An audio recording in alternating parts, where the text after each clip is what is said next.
Okay, so basically the reason that I'm making these videos is because I need help and I don't know where else to go. Um, it would be really helpful if I had people asking questions. I'm really good at answering questions, but because my situation is so huge, it's really difficult to come up with my own questions. It's like, where do you start? And then how do I stay on task and focus? And I get nervous. And so it's easy to go into an anxiety panic attack that is happy and bouncy and bubbly and stupid, which doesn't help. Um, and also the fact that I keep looking over here when I know the camera's over there. Um, and I also have a habit of looking out the window, unless I'm outside, in which case I look off into the trees. Hello, puppy. But basically, I've tried getting help every which way from Sunday. I've tried contacting the embassy. The embassy website is useless. I tried calling it before, didn't help. Um, they've pretty much just kind of like, oh, yeah, sorry, you don't really exist to us. I've tried all different types of organizations in France. I've tried a number of organizations outside of France and celebrities and all kinds of stuff like that. So I've tried going viral. I'm not really good at it. I don't know how it works. Um, so this is kind of like a last ditch effort. But basically, to try really hard and summarize, we're stuck in a very toxic situation, and it's pushing my son not only past suicidal ideation with attempts, um, not just suicidal ideation and um, homicidal ideation, but getting to the point where he might actually do something. Um, and I need help. We need out of France. We need an intervention because running just isn't an option. Um, Hello, puppy. You want your safe space? He's still very scared of the thunder booms. Um, so basically, I need to be able to try and get the story out there little by little, piecemeal, as I can think of it. I try giving an example of the fact that I have personality and an introductory kind of thing as well. My next step is kind of to give a summary of each of the last 3 times we've been in court, and we're probably going to have a fourth one, appeals court, because that's what my ex does. Add more speed bumps to the situation and make his healing that much more difficult. Um, but basically, France is seeing me as the bad guy because I'm not forcing my son to keep wearing his mask and putting him in situations that are going to traumatize him more. And because I live so far from the school, because I no longer have access to a car, I can't be his emotional support dog. And Bruce is useless as an emotional support dog. He's lovely. He's a good puppers, but he's just useless that way. Um, so he tried going to school. Hey, baby. I love the crows and the magpies. He did try going to school. He made it 2.5 days. And technically what the Americans would call a freshman year. Um, and he couldn't. Even the English teacher was triggering him because it just still, too many things were reminding him of all the trauma. And having to wear a mask since the age of 12, having no mental health days, no sick days unless it was absolutely forced. Usually by doctor's orders, things like, strep throat and stuff like that. You kind of can't, keep them going back to school. But my son basically had to wear a mask all of the time on his emotions, not getting enough sleep, not feeling safe enough to sleep. Um, so finally being in a safe zone where he can let that down, um, they view that as me influencing him, me being too clingy, wanting him to be a mama's boy. I was like, no. As soon as I can get all of my boys away, like 25's already away. He's doing his own thing. He's a content creator. I am so proud of him. You have no idea. I'm not going to mess with his career by naming names. But he's awesome. And his art, like, oh, this is not like, you know, put it on a fridge. Oh, look at my little baby. No, this is like class. Yeah, I'm real proud of him. We have our issues. Some of those are my fault. Some of those are his fault. A lot of it is my ex's and France's fault. But it is what it is. Eventually, when we get to a safe enough point, we'll be able to heal it.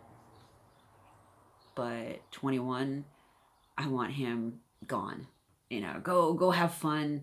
Oh man, the stories that they told about going to Amsterdam for field trips. Oh, I want to go with his friends. That would be so much fun because they're all nonconformists. They all have personality. Most of them are neurodivergent as well. And even if you're neurotypical, but you don't conform, you might as well be neurodivergent in this culture. They're the rejects of society. And considering I pretty much grew up in punk culture, they're my kind of people. I see them. I like them. And they view me as their American mom. Because when we're all here together, we just laugh and we have fun. And they say it's like being an American sitcom, which is great. But I want those two, the older ones, to go live their life and have fun and have partners and kids if they want them. If they don't, you know, so what? I would love for my oldest to take his dog back. Because I'm just like, I don't want it anymore. I mean, he's a lovely dog. He is. He's great. He's not my dog, but I'm his human. His emotional support human. But he's lovely. But I want 16 to figure out who he is, to figure out what he wants to be, and then go do it. Because he was forced on the path of higher education because the only way to have any kind of affection was to conform to the laws and the rules of the house and the dictatorship. And that's no way to live. I know. I couldn't do it. And I tried. And I won't do it again. And I won't force my boys to do that. But because we haven't had an official therapist talk with us and analyze us and really see us and write a report, anything I say doesn't matter. And so they have a very fixed idea on who I am, and they see me as the endangerment when my ex is the one that designed a wooden box. We're not even talking plywood, we're talking wood, with cheap locks and cheap joints and cheap screws, and fixed it MacGyver style onto the back of a scooter. One of those wasp type scooters, you know, the one that it sounds like beat, which if you know French, you know what that means. That's what it sounds like.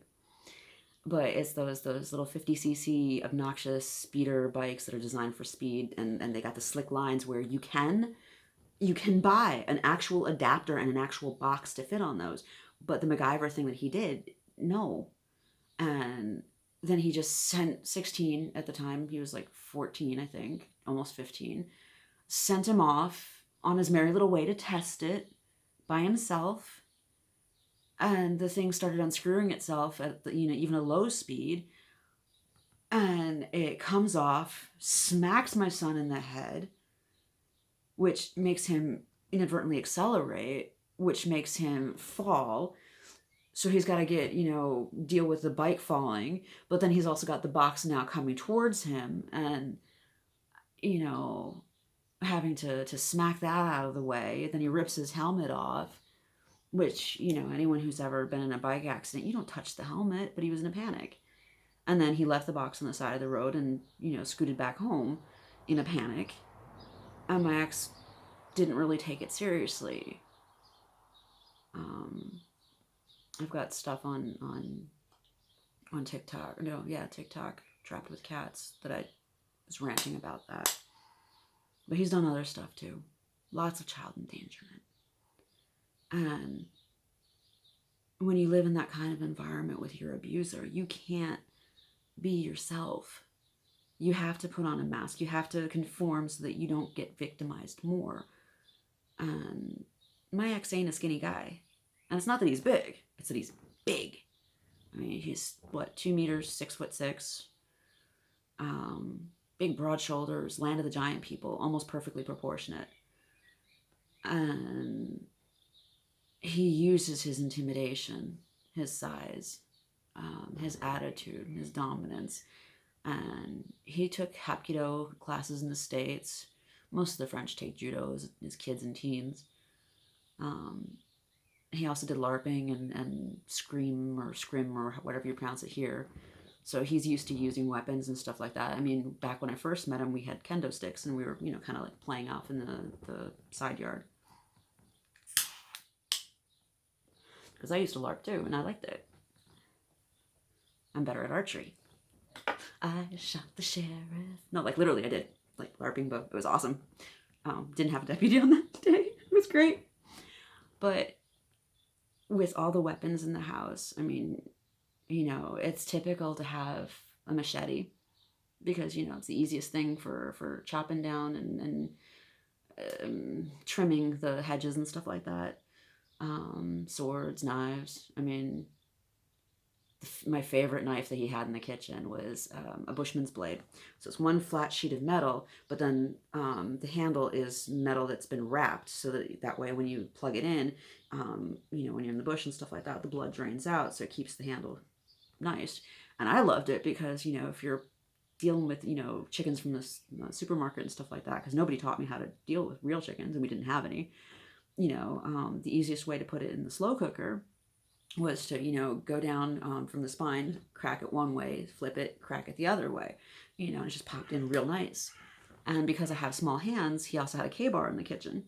And the K-bar fit my hand. The grip was great. I could actually do, like most of the utensils for cooking and stuff like that, it's too awkward for my hands. They're too small. And so it just, for my balance, my wrists and stuff like that, I need something smaller. So I love the K-bar. So I know he's got weapons. And it freaked my son out. And my son couldn't sleep. And the attitude that my ex would give behind closed doors versus in public. So yeah, he wore a mask 24/7. So as soon as he's here, he had to start unlearning certain habits, like it was okay to eat whenever he was hungry. If he missed a meal at a specific time, it was okay. He could still go eat. My ex is, it's like, you